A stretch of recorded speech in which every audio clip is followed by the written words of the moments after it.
Master Teacher, Bab 46, Mengungkap Penipuan. Tip, mendengar kata-kata ini, Master Mo yang terhuyung-huyung dan hampir muntah darah. Tip kepalamu, aku seorang penilai ulung, aku tidak kekurangan uang. Seperti aku akan menerima tipmu. Dengan wajah yang mengeras, Master Mo yang hampir meledak.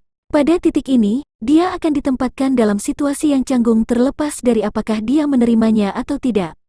Jika ia menerimanya, itu berarti ia akan menerima uang tip dari orang lain. Dalam hal ini, dia tidak ada bedanya dengan seorang pelayan atau pembantu. Jika dia menolak, tindakan pihak lain saja sudah membuatnya merasa malu. Tiba-tiba, sebuah pemikiran muncul di benaknya. Mungkinkah anak itu sudah memperkirakan hal ini sebelumnya, dan karena itulah dia mengambil uangnya dengan sengaja untuk membuatnya malu? Kamu tidak menginginkannya? Bagus, kalau begitu aku bisa menabung 1.000. Kamu harus tahu bahwa dengan 1.000 koin emas, kamu bisa membeli banyak barang. Merasakan keraguannya, Zhang Xuan meletakkan catatan itu kembali ke dalam pelukannya dan bergumam di sampingnya.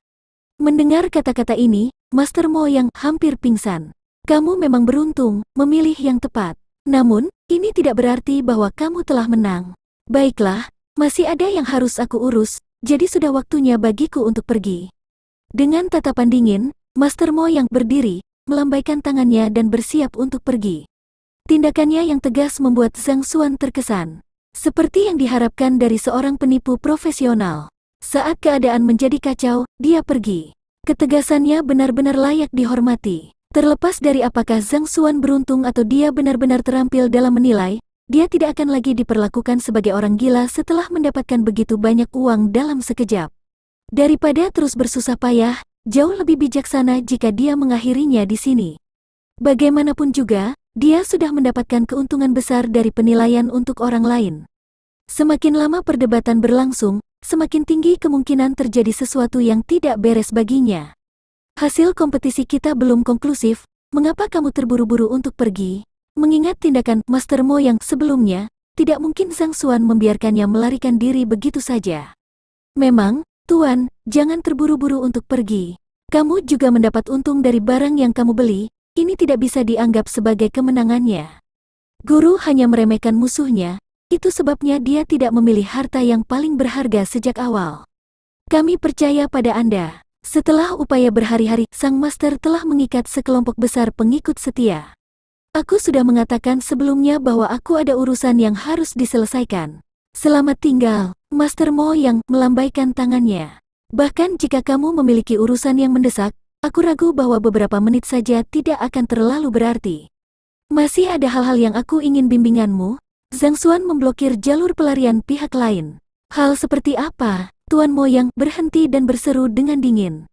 Teman ini, melihat dia menghentikan gerakannya, Zhang Xuan tersenyum tipis dan menatap lansia yang telah mendapatkan slot untuk penilaian dan membeli vas hias. Ada apa? Orang tua itu berjalan mendekat. Dia masih memeluk artefak yang berisi vas hias seakan-akan sedang memeluk harta karun yang sangat berharga. Mengingat ukurannya, dia tidak akan mampu membersihkannya dalam waktu singkat. Oleh karena itu, ia memilih untuk tetap tinggal dan ikut menikmati tontonan ini.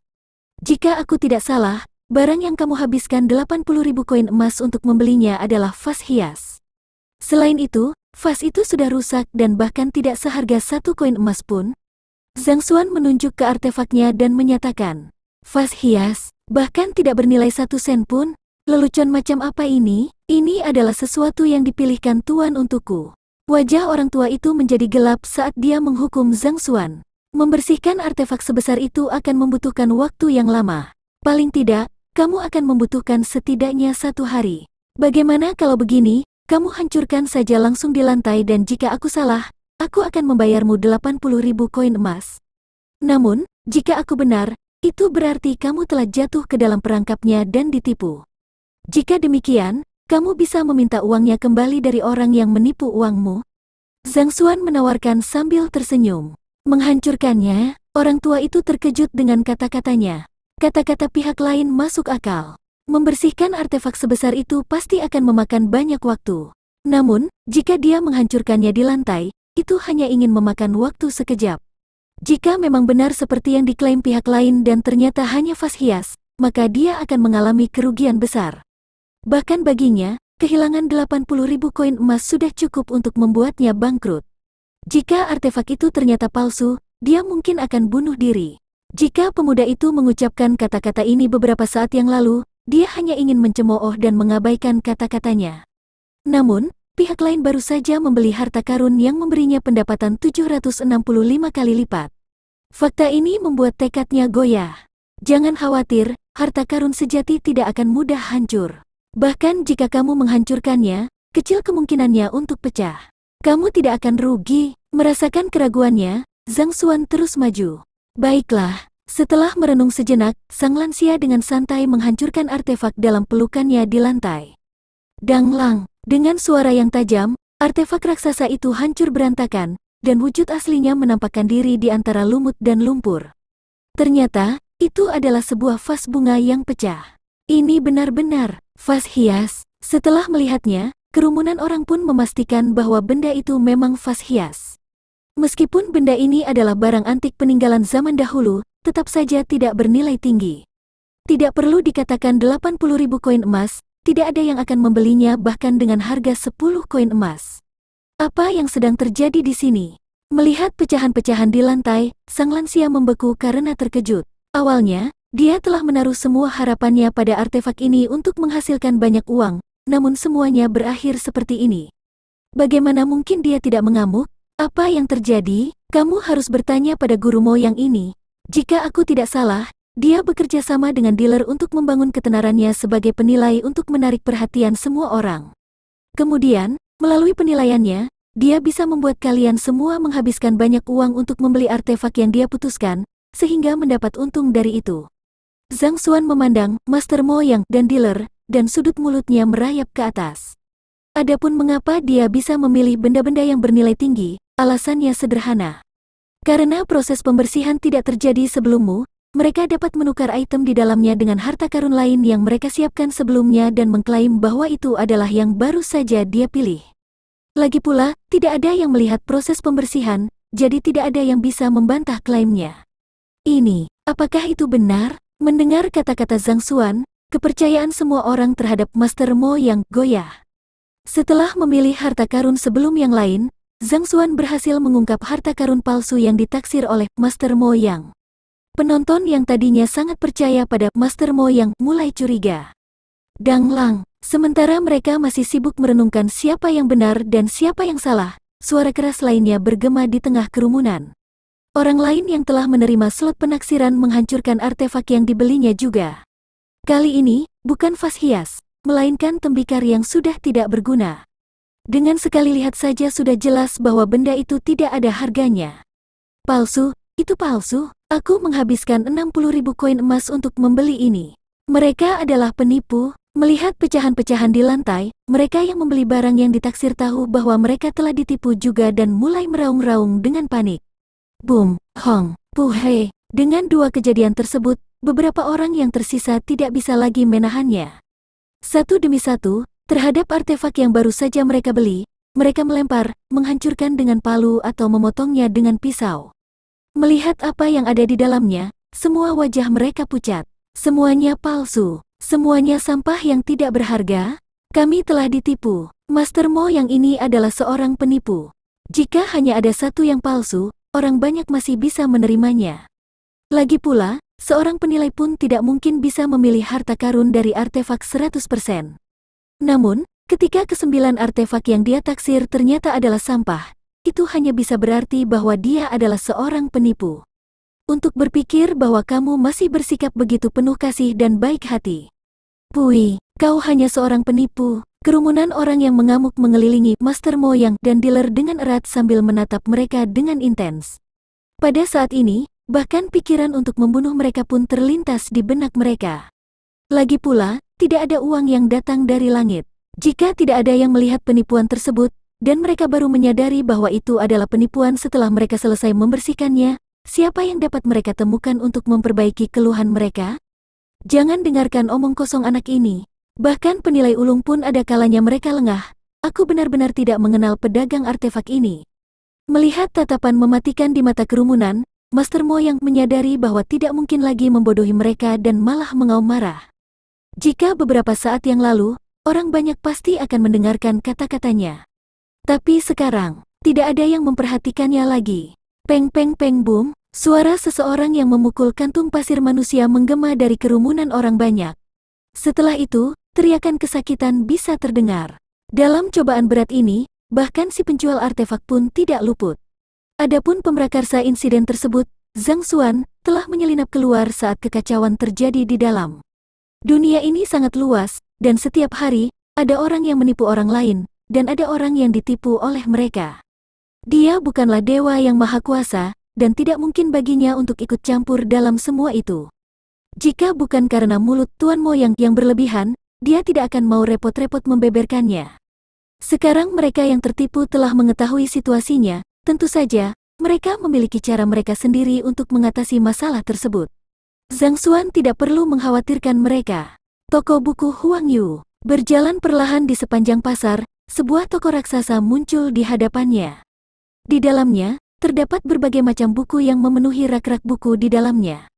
Toko ini berurusan dengan tanaman obat, senjata, binatang buas dan tentu saja, buku. Itu juga merupakan motif utamanya untuk memilih masuk ke toko ini.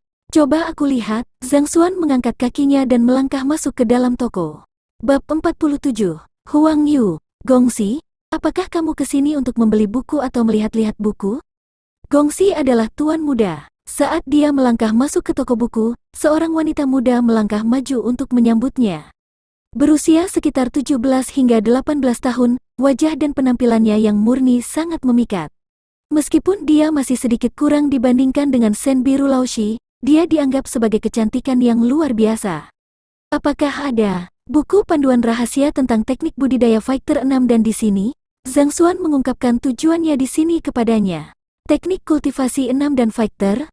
Gongxi pasti bercanda. Buku panduan rahasia tentang teknik kultivasi semacam itu harganya sangat mahal. Bisnis kecil seperti kami tidak memiliki kualifikasi untuk menjualnya.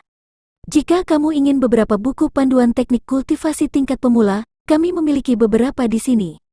Wanita itu menggelengkan kepalanya. Buku-buku yang dijual di toko mereka sebagian besar terdiri dari geografi manusia, biografi tokoh-tokoh terkemuka dan semacamnya. Teknik budidaya adalah sesuatu yang sangat rahasia bagi para pembudidaya, jadi bagaimana mungkin hal itu bisa dilihat atau dijual secara bebas? Lalu, apakah kamu tahu toko yang menjualnya? Mengonfirmasi kecurigaannya bahwa buku panduan tersebut tidak dijual di sini, Zhang Xuan menghela napas dan menatapnya dengan penuh harap. Menjualnya, wanita itu menggelengkan kepalanya. Tidak mungkin ada orang di kota kerajaan Tiangxuan yang menjual teknik kultivasi pada tingkat ini. Namun, beberapa ahli memang mengumpulkan beberapa di antaranya. Jika kamu memiliki hubungan yang bersahabat dengan mereka, mungkin saja mereka mengizinkan kamu untuk melihatnya. Bolehkah aku melihat-lihat? Melihat-lihat juga bagus. Mata Zhang Xuan berbinar. Dengan perpustakaan Jalan Surga, dia tidak perlu membeli buku-buku. Selama dia dapat meletakkan tangannya di atas buku-buku itu, hanya dengan membolak-baliknya, buku yang sesuai akan disusun secara otomatis. Apakah kamu tahu ada manula yang mengoleksi buku panduan semacam itu di kediamannya dan mengizinkan orang lain untuk membacanya? Dia tidak bisa menahan diri untuk tidak bertanya. Mengizinkan orang lain untuk melihat-lihatnya? Wanita itu mengerutkan kening dan ketika dia akan menggelengkan kepalanya, dia tiba-tiba memikirkan sesuatu dan kelicikan melintas di matanya. Dia tersenyum dan berkata, aku tahu satu orang. Namun, dia dikenal eksentrik. Ketika dia sedang bersemangat, dia tidak akan keberatan meskipun kamu mengambil semua buku di rumahnya. Tetapi jika suasana hatinya sedang buruk, tanpa menghiraukan apakah dia akan mengizinkan kamu melihat-lihat buku-bukunya atau tidak, dia bahkan mungkin tidak akan mengizinkan kamu melewati pintunya. Orang seperti itu ada di dunia ini? Zhang Xuan mengerutkan kening. Dia melanjutkan, kalau begitu, bolehkah aku merepotkan kamu untuk membimbing aku mencari senior itu? Kebetulan hari ini tidak ada banyak urusan. Aku akan mengantarmu ke sana sekarang. Wanita muda itu tersenyum. Terima kasih atas masalahnya. Dia tidak menyangka bahwa wanita itu akan sangat membantu dengan mengantarnya ke sana secara pribadi, jadi dia menganggukkan kepalanya sebagai tanda terima kasih. Dengan sang wanita yang memimpin di depan, mereka berdua berjalan keluar dari toko buku. Melalui obrolan ringan mereka, Zhang Xuan mengetahui bahwa nama wanita itu adalah Huang Yu. Toko buku ini dibuka olehnya. Dilihat dari penampilan toko buku tersebut, Sepertinya toko ini baru saja dibuka, paling lama sekitar 10 hari. Kamu mengatakan bahwa ada banyak buku di rumah senior itu? Setelah berjalan sangat jauh, Zhang Xuan tidak bisa menahan diri untuk tidak bertanya. Tentu saja, senior itu adalah seorang sarjana terkenal di seluruh kerajaan, dan dia pernah menjadi guru Kaisar Shen Zui. Dia adalah orang yang dapat dengan bebas keluar masuk dari lemari besi koleksi buku kerajaan. Apakah menurutmu buku-buku di rumahnya tidak banyak? Huang Yu berkata dengan hormat. Guru Kaisar Shen Zui, itu berarti, dia dulunya adalah guru Kaisar? Zhang Xuan tertegun. Kaisar Kerajaan Tiangshuan saat ini bernama Shen Zui. Tidak ada yang mengetahui tingkat kultivasinya secara spesifik. Mereka hanya tahu bahwa dia adalah orang terkuat di seluruh kerajaan, tak tertandingi oleh siapapun. Para pengajar sosok seperti itu dipilih dengan cermat dan harus menjalani berbagai proses seleksi sebelum posisi mereka dikukuhkan. Bahkan kepala sekolah Hongtian Academy tidak memiliki kualifikasi seperti itu. Dia adalah guru lukis dan kaligrafinya, dan bukan guru bela dirinya. Meski begitu, dia tetaplah sosok luar biasa yang sangat dihormati oleh Kaisar. Pada titik ini, wajah Huang Yu berubah serius saat dia memperingatkan Zhang Xuan. Tuan Tua Lu Chen ini adalah orang yang elegan yang sangat memperhatikan kesopanan. Dia membenci junior yang berbicara omong kosong di depannya. Saat kami tiba, yang terbaik bagi kamu adalah untuk tidak berbicara terlalu mudah. Jika tidak mungkin kamu akan diberi izin untuk melihat-lihat buku-bukunya. Zhang Xuan menganggukkan kepalanya. Selain itu, aku juga punya urusan sendiri yang harus aku selesaikan.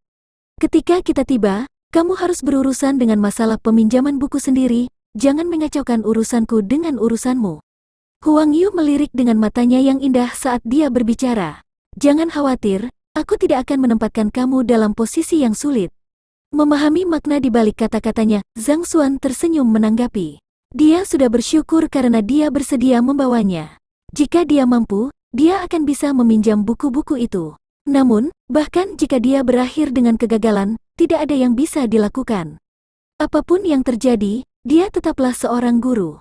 Bagaimana dia bisa menempatkan seorang wanita muda dalam posisi yang canggung? Tuan tua lebih menyukai junior yang lebih patuh. Apapun yang dikatakan tuan tua, kamu hanya perlu menganggukkan kepala. Kalian juga harus tahu bahwa seorang guru besar seperti beliau cenderung lebih konservatif. Jadi pemikirannya mungkin berbeda dengan kita, anak-anak muda. Cobalah untuk tidak bertengkar dengannya karena hal ini. Huang Yu mengingatkannya sekali lagi. Mereka berdua segera berjalan keluar dari pasar. Setelah melewati serangkaian gang yang akan membuat orang bingung, mereka tiba di sebuah rumah. Ini adalah kediaman Tuan Tua Lu Chen. Huang Yu menunjuk ke arah kediamannya. Zhang Xuan mengangkat kepalanya untuk melihat keseluruhan kediamannya. Ternyata tidak seluas dan semewah yang ia perkirakan. Sepertinya ini adalah kediaman rumah tangga biasa dan bahkan tidak ada plakat pintu di pintu masuk. Jika bukan karena Huang Yu yang membawanya ke sini, dia mungkin mengira ini adalah kediaman warga sipil biasa. Ini adalah tempat di mana guru kaisar tinggal? Zhang Xuan merasa sulit untuk mempercayainya. Tuan Tua Lu Chen menjalani kehidupan yang hemat. Ada banyak kali ketika Kaisar Shen Zui menawarkan untuk membangun kembali kediamannya, tapi dia dengan tegas menolak tawaran tersebut. Menyadari keraguannya, Huang Yu menjelaskan. Zhang Xuan mengangguk-anggukkan kepalanya saat rasa hormatnya kepada guru kaisar tumbuh. Meskipun memiliki status sosial seperti itu, ia mampu tetap tidak berubah dan hemat tanpa berubah oleh kekuasaan. Sepertinya tuan tua ini adalah orang yang sentimental dan lugas. Dada, saat mereka akan mengetuk pintu, sebuah kereta kuda melaju kencang. Suara derap kuda yang khas bergema di sepanjang gang. Wosh! Kereta berhenti di samping keduanya. Seorang pria muda menyibak tirai gerbong dan berjalan keluar. Dia adalah seorang pemuda berusia 17-18 tahun yang berpakaian putih. Tinggi dan ramping, wajahnya sangat indah, mirip dengan batu giok putih. Dengan sekali pandang, jelas terlihat bahwa dia adalah keturunan, dan dia memancarkan aura superioritas. Xiao Yu, kamu juga ada di sini? Xiao Yu adalah Little Yu, nama hewan peliharaan untuk Huang Yu. Melihat Huang Yu, mata Gongxi yang berpakaian putih itu berbinar-binar dan segera mencoba untuk memeluknya. Gongxi adalah tuan muda. Aku Huang Yu, jangan beri aku nama panggilan yang lembek. Kita belum begitu akrab satu sama lain. Huang Yu mengerutkan bibirnya dengan jijik. Mengingat hubungan antara keluarga kita, tidak terlalu berlebihan jika aku memanggilmu Xiao Yu. Selain itu, bukankah itu juga cara aku memanggilmu saat kamu masih muda? Apakah kamu di sini untuk mengunjungi Tuan Tua Lu Chen juga? Gongxi berpakaian putih itu tersenyum dan melemparkan jubahnya. Dia berpose, seolah-olah menyatakan bahwa kemenangan ada di tangannya. Hehe, jangan terlalu memikirkan benda itu. Benda itu pasti akan menjadi milikku. Sulit untuk mengatakan siapa yang akan menjadi pemenangnya pada saat ini. Aku hanya takut kamu akan menangis saat itu. Huang Yu tidak mundur untuk mengejeknya. Kita lihat saja nanti. Gongxi berpakaian putih itu tertawa kecil. Pada titik ini, dia akhirnya memperhatikan Zhang Xuan dan mengerutkan kening. Siapa ini? Xiao Yu, mengapa kamu membawa orang luar ke sini? Siapapun yang aku bawa, itu bukan urusanmu. Huang Yu mengerucutkan bibirnya, tidak menyisakan wajah pihak lain. Nak, tidak peduli siapa kamu, aku menyarankan kamu untuk menjauh dari Xiao Yu. Dia bukanlah seseorang yang bisa kamu pegang.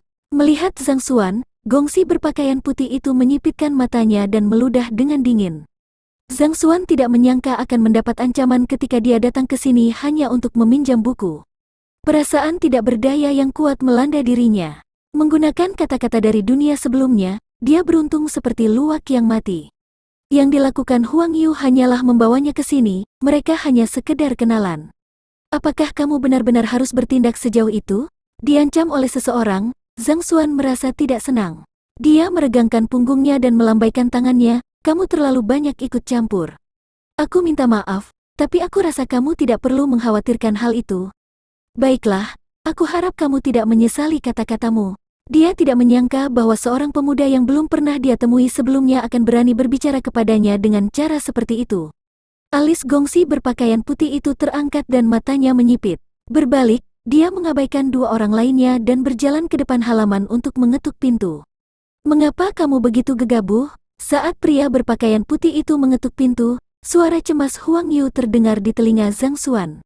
Kenapa? Zhang Xuan menatapnya dengan bingung. Apakah kamu tahu siapa dia, sampai kamu berani berbicara seperti itu padanya?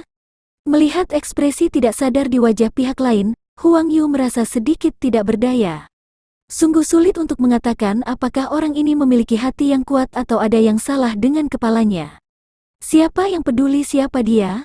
Zhang Xuan mengangkat bahu. Apa hubungan identitasnya denganku? Kamu. Melihat ekspresi wajah pemuda itu, Huang Yu mulai ragu apakah dia telah membawa orang bodoh.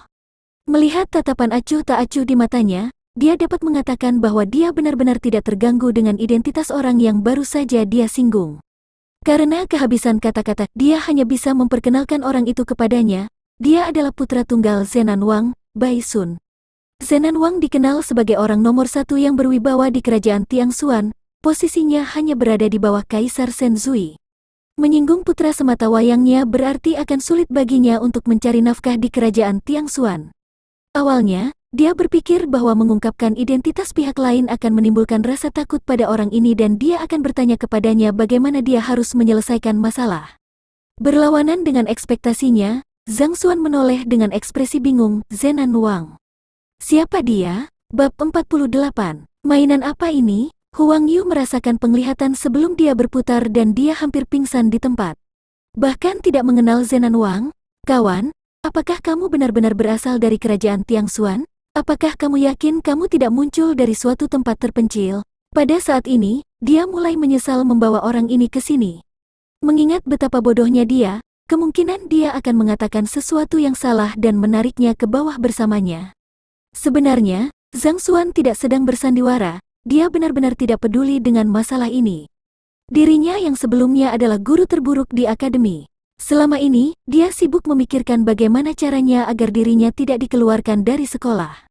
Oleh karena itu, dia tidak pernah mencoba untuk melihat ke dalam urusan internal kerajaan dan hanya tahu sedikit tentang hal itu. Dia sebelumnya bahkan tidak tahu apa itu bagian, divisi, dan biro. Jadi bagaimana mungkin dia bisa tahu siapa Zenan Wang? Greg, saat dia akan menjelaskan pencapaian perang Zenan Wang yang gemilang, pintu di depan mereka berderit dan terbuka. Seseorang yang tampak seperti kepala pelayan muncul di hadapan mereka, menyambut mereka. Paman Cheng, aku sudah siap sekarang. Aku berharap untuk menerima bimbingan Tuan lagi. Kepada kepala pelayan yang dia panggil Paman Cheng, Gongsi Baisun yang berpakaian putih berbicara dengan penuh hormat, kesombongan yang dia miliki beberapa saat yang lalu tidak ada dalam suaranya. Gongsi adalah tuan muda, jadi itu adalah Bai Gongsi dan Huang Gunyang. Tolong ikuti aku untuk menunggu di ruang tunggu. Setelah melihat ketiganya berdiri di pintu masuk, kepala pelayan membungkuk dan mengantar mereka masuk. Gongsi adalah tuan muda, Gunyang adalah nona muda. Mereka bertiga mengikuti di belakangnya ke dalam kediaman. Zhang Xuan menatap sekelilingnya. Kediaman ini mungkin tidak mewah dalam renovasi, bahkan lebih rendah jika dibandingkan dengan bagian-bagian tertentu dari akademi, tetapi membawa suasana yang sama sekali berbeda. Setiap momen keheningan dan setiap gerakan di halaman terasa seperti lukisan tinta yang tenang yang memancarkan keanggunan yang tak terlukiskan. Sungguh lukisan tinta alami yang luar biasa. Zhang Xuan tidak bisa menahan diri untuk tidak memuji. Oh, Gongsi, tampaknya memiliki bakat melukis. Mendengar pujiannya, kepala pelayan berbalik dan bertanya. Itu hanya komentar biasa saja. Dia tidak menyangka bahwa komentar biasa yang dia ucapkan akan menarik perhatian kepala pelayan. Zhang Xuan buru-buru menggelengkan kepalanya. Dalam kehidupan sebelumnya, ia adalah seorang pustakawan, dan pekerjaannya sangat terkait dengan literasi. Meskipun ia telah melihat banyak lukisan yang berbeda saat itu, namun ia tidak pernah mengambil kuas, apalagi melukis. Laoye kami menggunakan hatinya sebagai kuas dan halaman sebagai kertasnya untuk mengubah seluruh tempat tinggal menjadi sebuah lukisan. Kamu tidak salah dengan kata-katamu. Kepala pelayan menganggukkan kepala dan terus bergerak maju. Laoye adalah tuan tua. Tak lama kemudian, mereka tiba di ruang tunggu. Ruang tunggu tidak terlalu besar, tetapi kaya akan lukisan, memberikan kesan keanggunan klasik pada ruangan ini. Ini memiliki efek menenangkan bagi mereka yang masuk ke dalamnya. Tidak seperti tempat lain, di mana pilar batu pengukur kekuatan dapat ditemukan di mana-mana, yang membuat orang merasa seolah-olah mereka akan dilempar keluar jika kekuatannya tidak mencukupi. Aku akan melapor ke Laoye. Setelah mengatur tempat duduk untuk mereka bertiga, kepala pelayan berbalik untuk pergi. Kamu tahu satu atau dua hal tentang lukisan? Saat kepala pelayan itu pergi, Huang Yu menoleh dengan rasa ingin tahu. Dia sepertinya telah mendengar percakapan tadi. Kalau dipikir-pikir, dia tidak tahu satu hal pun tentang pemuda yang dibawanya kemari. Aku hanya merasa bahwa penataan di halaman ini mengingatkan aku pada sebuah lukisan. Zhang Xuan menjawab, Xiao Yu, jangan dengarkan omong kosongnya. Orang ini hanya membuat pertunjukan untuk menarik perhatianmu. Tatapan Baisun begitu kuat sehingga api bisa muncul darinya. Apa yang kamu ketahui? Teman aku di sini sangat berpengetahuan dan berbakat. Apakah kamu pikir semua orang suka bertindak perkasa seperti yang kamu lakukan? Mendengar pihak lain menghina teman yang dibawanya, Huang Yu tidak senang. Berpengetahuan luas? Dia, Xiao Yu, kamu harus berhati-hati. Aku pikir anak ini hanya seorang playboy yang tidak berguna. Meskipun masih muda, dia terampil dalam seni menipu untuk memenangkan hati para gadis. Dia benar-benar tidak punya rasa malu. Luo, mendengar wanita itu memuji Zhang Xuan, Baisun merasakan kemarahan dalam dirinya semakin mendidih dan dia mengertakkan gigi dengan marah. Teman aku di sini terampil dalam bermain kecapi, catur, sastra, dan melukis. Tidak ada yang tidak bisa dia lakukan, tidak ada yang tidak dia kuasai. Tidak hanya dia luar biasa di generasi muda, tidak banyak generasi tua yang bisa menandinginya. Sebaliknya, lihatlah diri kamu sendiri, engkau tidak ahli dalam hal apapun, dan pikiranmu hanya dipenuhi dengan perkelahian dan pembunuhan sepanjang hari. Engkaulah yang tidak berguna. Huang Yu tidak mundur. Terampil dalam kecapi, catur, sastra dan melukis? Maksudmu dia tidak terlihat lebih tua dariku. Bahkan jika dia mulai belajar sejak dalam kandungan, berapa banyak yang bisa dia pelajari? Kamu mungkin satu-satunya yang akan ditipu olehnya? Baisun memelototi Zhang Xuan dengan kejam. Hanya karena dia masih muda, bukan berarti dia tidak terampil. Bagaimana jika dia berbakat? Jangan meragukan orang lain hanya karena kamu tidak berbakat. Huang Yu membalas. Mendengar argumen mereka, Zhang Xuan yang tak berdosa yang ditembaki anak panah mengerutkan kening. Jika kamu ingin berdebat, berdebatlah di antara kamu sendiri. Mengapa kalian semua harus menjeratku? Apa aku menyinggung perasaan salah satu dari kalian? Kecapi, catur, sastra, dan lukisan, katamu. Aku belum pernah menyentuh salah satu dari keempat bidang tersebut sepanjang hidupku. Jika aku berbakat, bagaimana mungkin aku bisa menjadi guru pertama dalam sejarah yang mendapat nilai 0 dalam ujian kualifikasi guru di Akademi Hongtian? Saat Bai Sun hendak menyerang balik dengan kata-katanya sendiri, langkah kaki terdengar dari luar dan sesosok tubuh masuk. Dia adalah seorang pria tua dengan rambut dan janggut seputih salju. Dia membawa aura unik yang memberinya watak agung. Kepala pelayan dari sebelumnya mengikuti di belakangnya. Mantan guru Kaisar Shenzui, Lu Chen, memberi penghormatan kepada Tuan. Setelah melihatnya, Bai Sun dan Huang Yu tidak berani bertengkar lagi dan membungkuk secara bersamaan. Aku dengar ada yang mengatakan bahwa penataan halaman aku adalah sebuah lukisan tinta. Jarang sekali ada anak muda yang begitu halus saat ini. Mengabaikan dua orang yang sedang memberikan penghormatan kepadanya, saat pria tua itu masuk, matanya terpaku pada Zhang Xuan. Tampaknya kepala pelayan telah memberitahunya tentang kata-kata Zhang Xuan sebelumnya. Guru, orang ini hanya mengoceh omong kosong, tidak perlu repot-repot memikirkannya. Aku sudah merevisi sebelumnya, jadi Tuan, kamu bisa merasa bebas untuk mengujiku. Setelah melihat perhatian tuannya terpaku pada pemuda itu, Bai Sun merasa tidak senang dan buru-buru berkata, "Apakah aku mengizinkan kamu untuk berbicara?" Tuan Lu Chen mengerutkan kening. "Aku." Wajah Bai Sun berubah menjadi merah padam, tapi dia tidak berani berbicara kembali padanya. Dia mungkin memiliki kedudukan yang tinggi, dan ayahnya juga tangguh. Namun, di hadapan guru kaisar, dia masih kalah jauh. Setelah menegur Bai Sun, perhatian guru Lu Chen kembali ke Zhang Xuan. "Karena kamu belajar melukis, kebetulan aku memiliki sebuah karya di sini untuk kamu nilai sebagai penggantiku." Setelah itu, ia memberi isyarat dengan tangannya. Kepala pelayan bergegas maju dan membentangkan gulungan lukisan di atas meja. Ini adalah lukisan tinta yang sederhana dan elegan. Saat dibentangkan, aura yang menyegarkan menyergap pemirsanya. Di sebuah desa yang damai, anak-anak bermain-main dan asap mengepul dari cerobong asap. Jika seseorang berkonsentrasi, sepertinya ia dapat mendengar suara jangkrik dan melihat tarian dedaunan pohon. Ini adalah lukisan pemandangan. Ini, Zhang Xuan menggaruk-garuk kepalanya. Dia tidak tahu satu hal pun tentang lukisan. Yang bisa dia katakan tentang lukisan ini adalah bahwa lukisan ini tidak buruk. Meminta dia untuk menilai, apa yang harus dia nilai dari lukisan itu? Kamu harus berpikir dengan hati-hati sebelum berbicara. Ini adalah ujian dari guru, dia suka menguji orang lain. Bagaimanapun, ketika aku pertama kali datang, aku juga diuji olehnya. Jika kamu berhasil berbicara dengan baik, kamu akan dapat meminjam buku sebanyak yang kamu suka. Tetapi jika kamu mengacaukannya, kamu akan langsung dikirim kembali. Saat dia ragu-ragu, suara gelisah Huang Yu terdengar di sampingnya. "Tes." Zhang Xuan tersenyum pahit. Kalau saja dia tahu bahwa Tuan Lu Chen memiliki minat seperti itu, dia tidak akan mengatakan apa-apa ketika dia berjalan ke halaman. Apakah ini dianggap sebagai masalah pacaran? Namun, berdasarkan kata-kata Huang Yu, kemungkinan pihak lain akan mengujinya meskipun dia tidak mengatakan apa-apa. Bagaimanapun, ini adalah kebiasaan yang dia kembangkan. Dia mungkin tidak bisa melepaskannya bahkan jika dia mau. Mengenai penilaiannya, apa sih yang harus dia nilai? Dia bahkan tidak belajar dalam aspek itu. Masalah apa yang bisa dia lihat dari hal itu? Komentar seperti apa yang harus dia berikan? Bagaimanapun juga, pihak lain adalah guru kaisar, seorang ahli lukis. Jika dia mengeluarkan kata-kata yang tidak masuk akal, dia mungkin akan diusir dengan tongkat bahkan sebelum dia selesai berbicara. "Mengapa? Apakah ada masalah?" Setelah melihat ekspresinya, Master Lu Chen bertanya. "Ah, tidak ada apa-apa." Zhang Xuan menggaruk-garuk kepalanya.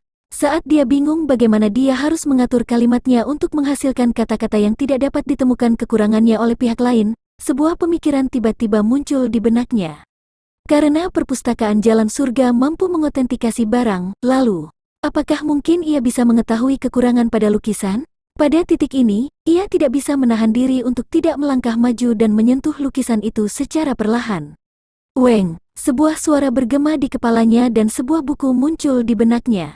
Zhang Xuan sangat gembira. Setelah membaca isinya, dia mengangkat kepalanya dan menatap guru Lu Chen dengan mata berbinar. Sambil tersenyum tipis, dia bertanya, "Guru benar-benar ingin aku menilai ini?" Master Lu Chen tidak menanggapi, menunjukkan persetujuannya secara diam-diam. "Aku memiliki 8 kata evaluasi untuk itu," kata Zhang Xuan. "Aku bersedia mendengarkannya." Tuan Lu Chen menatap Zhang Xuan. Zhang Xuan menganggukkan kepalanya. Matanya mengamati lukisan itu sekali lagi dan dia menggelengkan kepalanya. 8 kata itu benar-benar tidak masuk akal. mainan apa ini? Gongsi, tolong jaga perkataanmu. Awalnya, dia penasaran dengan evaluasi yang bisa diberikan Zhang Xuan. Mendengar kata-kata ini, kepala pelayan hampir pingsan di tempat. Karena bingung, dia mencoba menghentikannya dengan cepat. Ini adalah lukisan yang baru saja dilukis oleh sang master. Bab 49. Bagaimana dia melakukannya? Lukisan yang ditinggalkan oleh sang master? Di sampingnya, Huang Yu merasa seperti menjadi gila. Dia hampir kehilangan keseimbangan dan jatuh ke lantai. Di masa lalu, Master Lu Chen telah mengeluarkan lukisan untuk mereka nilai, serta mengujinya. Namun, dia tidak pernah membawa karyanya sendiri. Kali ini, mengapa dia? Seandainya orang di hadapannya memuji karya yang dikeluarkan sang master, mungkin sang master akan senang dengan penilaiannya dan membiarkannya berlalu. Namun, apa yang kamu katakan, benar-benar tidak masuk akal. Mainan apa ini? Apakah ini sesuatu yang seharusnya dikatakan manusia? Untuk menilai gambar Master Lu Chen benar-benar tidak masuk akal. Mainan apa ini? Huang Yu merasa ingin muntah darah. Bukankah kau bilang kau tidak akan menempatkanku dalam posisi yang sulit? Ini, apa yang terjadi? Jika dia tahu bahwa Zhang Xuan telah memutuskan setelah itu bahwa sebagai seorang guru, dia tidak boleh menempatkannya dalam situasi yang canggung. Lebih banyak darah mungkin akan muncrat dari mulutnya. Apakah ini yang kamu sebut tidak menempatkan aku dalam situasi yang canggung? Kamu jelas mendorong aku ke jurang. Dia menyesali tindakannya membawa orang ini ke sini. Master Lu Chen menyukai anak-anak muda yang belajar dengan kerendahan hati. Dia tidak pernah membeda-bedakan orang, dan dia menyukai orang-orang yang datang untuk belajar darinya. Orang ini tampak terpelajar di permukaan, serta orang yang tahu batasannya, jadi dia berpikir bahwa dia adalah tipe orang yang mau belajar dengan kerendahan hati. Oleh karena itu, ia membawanya agar ia dapat menyenangkan hati sang guru. Jika semuanya berjalan dengan baik, ia dapat memanfaatkan kesempatan itu untuk mencapai tujuannya juga. Namun, dia tidak pernah menyangka bahwa dia tidak bisa diandalkan. Huang Yu merasa nyalinya berubah menjadi hijau karena penyesalan. Kalau saja dia tahu bahwa ini akan terjadi, dia pasti akan menolaknya saat itu juga. Mengapa dia membimbingnya hanya untuk membawa masalah pada dirinya sendiri? Sementara dia hampir mengamuk, Bai Sun hampir tertawa. Memang, yang menakutkan bukanlah lawan yang seperti dewa, tetapi rekan setim yang seperti babi. Orang ini benar-benar berani menggambarkan karya Master Lu Chen sebagai mainan apa ini. Tak perlu dipikirkan lagi, dia pasti telah menyinggung perasaan sang guru dengan kata-katanya. Bahkan jika dia tidak bergerak, sang master mungkin akan memberi pelajaran kepada pemuda bodoh ini. Apakah ini pengetahuan dan bakat yang kamu bicarakan? Terampil dalam kecapi, catur, sastra, dan melukis? Terkekeh pelan, dia menatap Huang Yu dengan menggoda. Huang Yu baru saja memuji Zhang Xuan beberapa saat yang lalu, namun di saat berikutnya, Zhang Xuan mengucapkan kata-kata seperti itu. Pernahkah kamu melihat orang yang berpengetahuan dan berbakat bertindak seperti ini? Diam. Berbeda dengan kecemasan kepala pelayan Paman Cheng, penyesalan Huang Yu dan kegembiraan Bai Sun, Tuan Lu Chen tidak marah karena kata-kata pihak lain. Dia menyela keributan yang terjadi dan menatap Lu Chen dengan tenang. Adik laki-laki di sini, mengapa kamu membuat evaluasi seperti itu? Apakah ada masalah dengan gambarku? Aku tidak tahu bahwa itu adalah pekerjaan Tuan. Aku mohon maaf atas kelancanganku. Zhang Xuan berpura-pura terkejut dan buru-buru membungkuk meminta maaf. Buku yang disusun oleh Perpustakaan Jalan Surga memungkinkannya untuk melihat kekurangan lukisan itu, dan artisnya juga diberi label di dalamnya. Tentu saja, dia tahu bahwa lukisan di hadapannya adalah karya Lu Chen, hanya saja dia sengaja berpura-pura tidak tahu. Jangan khawatir tentang hal itu. Ini hanya sebuah lukisan. Aku hanya meminta kamu untuk menilai kekuatan dan kelemahan lukisan itu, dan bukan pelukisnya. Guru Lu Chen memberi isyarat. Dengan kata-katamu, aku merasa lega. Zhang Xuan tersenyum. Menghadapi lukisan itu lagi, dia membelai lukisan itu dan berkata, jika kita hanya berbicara tentang lukisan ini, meskipun digambar oleh sang master, aku hanya dapat menggunakan 8 kata ini untuk mengevaluasinya. Benar-benar tidak masuk akal, mainan apa ini? Huang Yu dan kepala pelayan terlihat tenang di permukaan, tetapi panik di dalam. Mengucapkan kata-kata seperti itu setelah mengetahui bahwa ini adalah karya sang master. Nak, apa kau sudah gila? Namun, Zhang Xuan berhenti sejenak. Namun, apa? Lukisan ini memang tidak banyak. Seniman manapun di pinggir jalan pasti bisa menggambarnya. Menyebutnya sebagai mainan saja sudah terlalu berlebihan. Namun, jika seseorang dapat melihat di balik permukaannya, maka itu pasti merupakan kreasi yang menakjubkan yang akan membuat pemirsanya tidak percaya. Kata Zhang Xuan, lihatlah di balik permukaan, bagaimana seharusnya kita melihat? Tuan Lu Chen tersenyum lembut. Sederhana, Zhang Xuan memandang kepala pelayan Paman Cheng. Bolehkah aku merepotkan kamu untuk membawa belati? Baiklah. Setelah melihat Master Lu Chen dan memperhatikan kurangnya ketidaksetujuan, Paman Cheng berbalik dan berjalan keluar. Setelah beberapa saat, dia kembali dengan belati dan memberikannya kepada Zhang Xuan. Kalau begitu, aku akan mempermalukan diriku sendiri. Sambil mengambil belati, Zhang Xuan berjalan ke arah lukisan itu dan menusukkan belati ke lukisan itu. Apa yang kamu lakukan? Melihat tindakannya, Bai Sun melangkah maju. Itu adalah karya master, setiap lukisannya sangat berharga, bahkan ada yang menyebutnya sebagai harta yang tak ternilai. Apa kamu yakin bisa menggantinya jika kamu merusaknya? Huang Yu pun melihat tindakannya dengan bingung. Mengapa kamu memerlukan belati untuk menilai sebuah lukisan? Mengabaikan teguran Bai Sun, Zhang Xuan memotong lukisan yang tidak bercacat dengan belati. Teset, suara kertas yang sedang dipotong bergema di udara. Bagian gambar yang terpotong melengkung ke atas. Dengan menariknya secara perlahan, bagian atas gambar akan terpisah dari lapisan bawah. Hal ini mirip dengan bagaimana ada tingkat yang berbeda pada sebuah bangunan. Lapisan kertas suan membentuk lapisan atas lukisan, sedangkan lapisan bawah terdiri dari kulit kambing. Kertas suan adalah jenis kertas yang cocok untuk menggambar. Swoosh, sobekan kertas suan bagian atas memperlihatkan apa yang ada di atas kulit kambing. Ada juga lukisan di atas kulit kambing, dan lukisan ini mirip dengan apa yang ada di atas kertas suan. Namun, ada lebih banyak roh untuk yang satu ini dan penggambarannya jauh lebih jelas. Seolah-olah bebatuan pegunungan, pepohonan, desa dan anak-anak akan muncul dari dalam setiap saat. Jika aku tidak salah, gambar di atas kertas suan hanyalah sebuah lapisan penipuan. Gambar yang sebenarnya tercetak melalui kertas suan ke kulit kambing.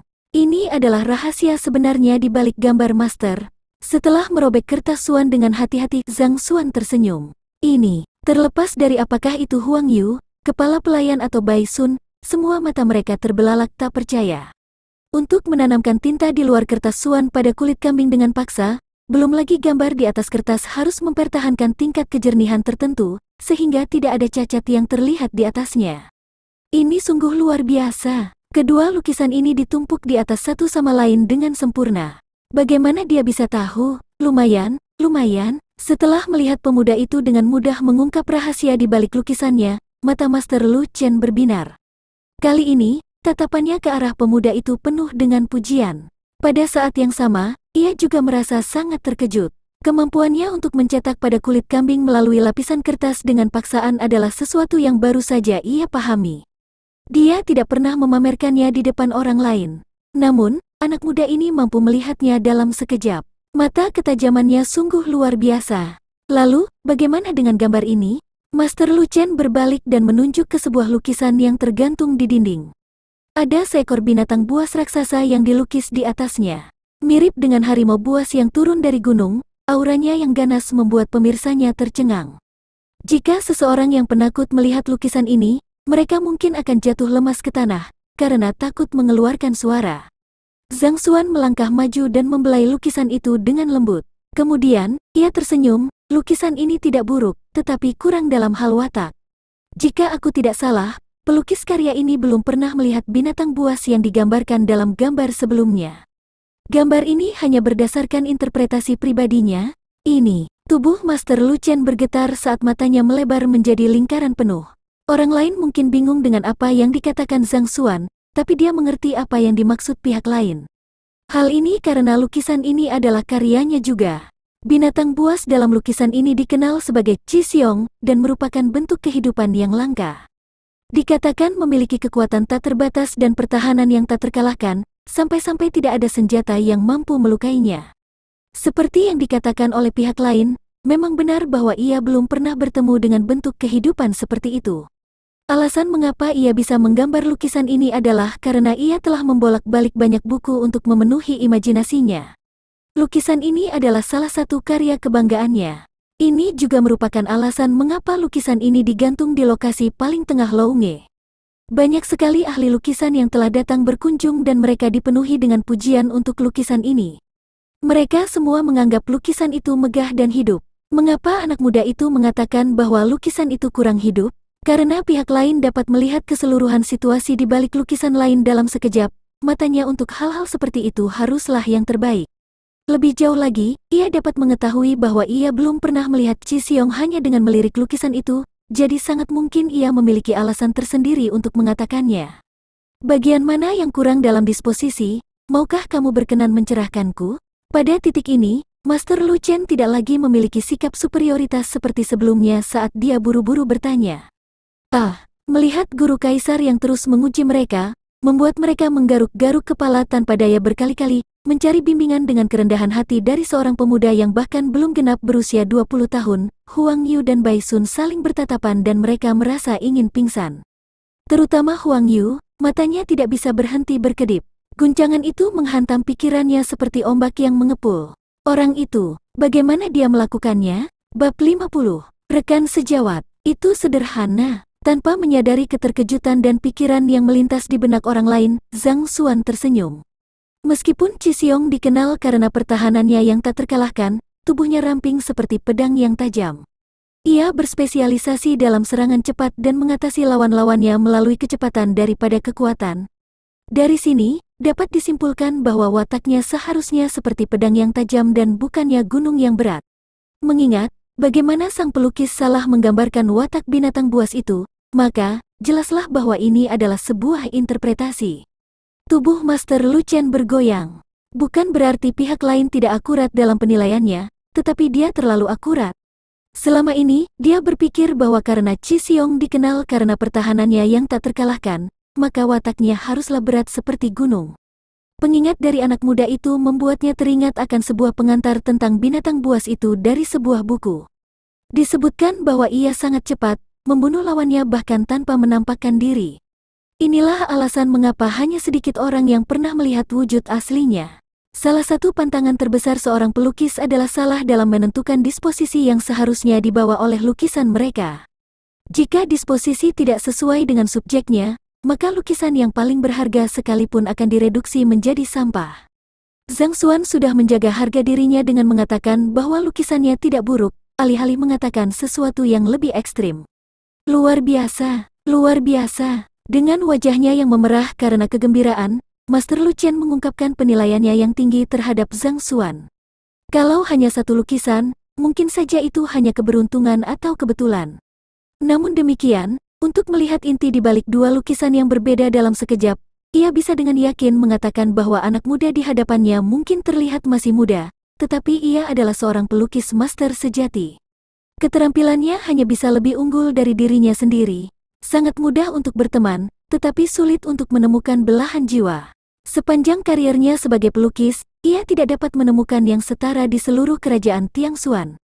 Biasanya, ketika dia menguraikan sebuah lukisan kepada orang lain, mereka hanya ingin menanggapinya dengan asal-asalan dan sebaliknya, memfokuskan upaya mereka untuk memujinya. Tidak seorang pun dapat benar-benar memahami esensi dari lukisan-lukisan itu, tidak perlu dikatakan lagi untuk menunjukkan kekurangannya. Teman jenis belahan jiwa, inilah alasan mengapa ia merasa kesepian, dan sering membuka kediamannya untuk menyemangati para junior yang rajin dengan harapan akan ada yang menggantikannya. Pada saat ini, setelah bertemu dengan seseorang yang mampu menunjukkan kekurangan dan kelemahan sebuah lukisan, ia merasa seakan-akan bertemu dengan belahan jiwanya. Bagaimana mungkin ia tidak merasa gembira karenanya?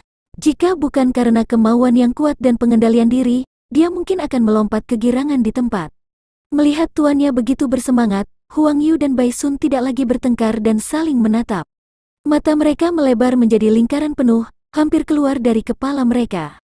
Mereka sudah mengenal sang guru ini sejak muda. Dia selalu tenang, dan tidak peduli apapun yang menghalanginya, dia tidak pernah membiarkan hal itu mengganggu pikirannya. Terakhir kali Kaisar mengirim beberapa pelayan untuk mengantarkan mutiara penerangan malam tanah keras kepadanya, hadiah yang bernilai tebusan raja. Dia bahkan tidak melihatnya sebelum memerintahkan seorang pelayan untuk menyimpannya di gudang. Namun, jawaban santai dari pemuda itu membuatnya dalam keadaan seperti itu. Mungkinkah kata-katanya benar? Pada saat itu, mereka berdua mengarahkan pandangan ke arah sang pemuda. Namun demikian, Bagaimanapun mereka menatapnya, pemuda itu hanya terlihat biasa saja bagi mereka. Xiao Yu, apakah kamu tidak akan memperkenalkan gongsi ini kepadaku? Sementara dia masih dilanda kebingungan, kata-kata guru Lu Chen bergema di ruangan itu. Perkenalkan, dia. Setelah ditanyai, Huang Yu dibawa kembali. Baru sekarang dia menyadari bahwa dia tidak menanyakan nama pihak lain. Wajahnya memerah dan dia menggaruk-garuk kepalanya dengan canggung saat dia menoleh ke arah Zhang Xuan dan bertanya, "Ah, benar, siapa namamu?" Mendengar kata-kata ini, Bai Sun, yang duduk di sampingnya, terlihat sembelit. Beberapa saat yang lalu, dia masih diliputi oleh kecemburuan, berpikir bahwa seseorang telah mengalahkannya di depan Dewi, menyebabkan dorongan untuk memukuli pemuda ini muncul di dalam dirinya. Baru sekarang dia menyadari bahwa Huang Yu bahkan tidak tahu namanya. Jika saja dia tahu lebih awal, dia tidak akan marah karena hal yang tidak penting. Namun, dilemanya tidak berakhir di sini. Segera setelah itu, dia mendengar suara marah guru Lu Chen, "Apa maksudmu dengan dia? Tidak ada kesopanan sama sekali. Adik laki-laki ini adalah teman sebayaku, kamu harus memanggilnya sebagai master di masa depan." Hah, kali ini, tidak hanya Huang Yu dan Bai Sun yang merasa pusing, bahkan kepala pelayan Paman Cheng pun membeku karena terkejut. Mereka bertiga menatap Zhang Xuan seolah-olah sedang melihat monster. Kedudukan seperti apa yang dimiliki Master Lu Chen? Guru Kaisar Shen Zui, guru kaisar sejati. Tidak ada satu orang pun di seluruh kerajaan yang berani mengaku sebagai rekannya. Jika ada yang melakukannya, itu berarti orang tersebut mengaku sebagai senior kaisar negara. Bagi orang dengan kedudukan seperti itu untuk memandang seorang anak muda yang belum genap 20 tahun sebagai rekan sejawatnya, tentunya aku mendengar sesuatu. Tidakkah kalian semua mendengar kata-kataku? Melihat mereka berdua linglung, Lu Chen menghukum mereka lagi. Ya, Bai Sun dan Huang Yu buru-buru membungkuk. Memberi hormat kepada tuan, tidak perlu terlalu formal. Zhang Xuan tidak menyangka Lu Chen begitu sopan. Dia menganggukkan kepalanya tanpa daya dan berkata, "Aku Zhang Xuan. Aku hanya kebetulan memahami lukisan master secara kebetulan. Aku tidak pantas menyandang gelar master. Jadi itu adalah adik laki-laki Zhang Xuan. Kamu tidak bisa mengatakannya seperti itu, sopan santun adalah sopan santun. Kamu dapat melihat kekurangan dalam karyaku hanya dengan sekilas pandang, ini berarti kamu berpengalaman dalam lukisan, dan kamu memiliki mata yang luar biasa untuk itu. Jika kamu tidak layak menyandang gelar master dengan standarmu, bukankah itu berarti bahwa aku juga tidak dapat memenuhi gelar aku sebagai master?" Kata Lu Chen. Zhang Xuan tertawa kering. Memang benar bahwa ia mampu menunjukkan kekurangan dalam lukisan, tetapi itu bukan karena kemampuannya dalam aspek tersebut.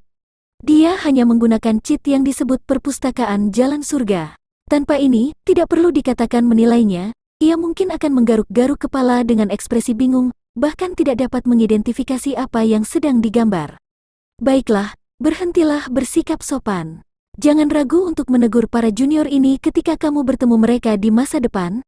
Tidak yakin dengan apa yang dipikirkan Zhang Xuan, Lu Chen dengan santai berkata, "Junior, jangan ragu untuk menegur." Bai Sun dan Huang Yu hampir menangis. "Kita memiliki usia yang sama, namun dalam sekejap, kamu menjadi senior dari generasi kakek kami. Kawan, kamu terlalu tangguh." Mengabaikan keduanya yang sedih, Tuan Lu Chen menoleh dengan bingung. "Adik kecil, untuk mengikuti Xiao Yu di sini, kamu mungkin tidak berada di sini untuk bersantai. Bolehkah aku bertanya untuk apa kamu membutuhkan bantuanku? Aku telah mendengar bahwa guru memiliki banyak koleksi buku. Alasan mengapa aku berada di sini hari ini adalah untuk mencari beberapa buku panduan teknik kultivasi Fighter 6 dan untuk dilihat-lihat."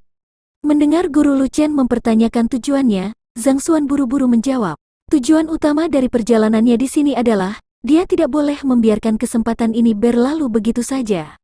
Koleksi buku aku cukup banyak, tetapi sebagian besar adalah buku-buku tentang lukisan. Aku tidak memiliki banyak buku tentang teknik budidaya di sini. Sedangkan untuk buku-buku tentang Fighter 6 dan, aku hanya memiliki beberapa saja. Buku-buku itu ada di ruang kerjaku. Ayo, aku akan membawa kamu untuk melihatnya. Mendengar tujuannya, Master Lu Chen mengelus jenggotnya sambil tersenyum dan berdiri.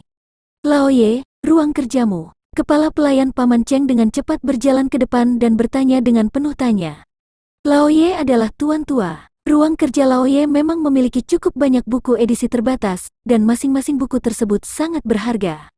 Dia tidak pernah mengizinkan orang luar memasuki ruang kerjanya, dan bahkan Kaisar Senzui dihalangi di depan pintu ketika dia datang sebelumnya.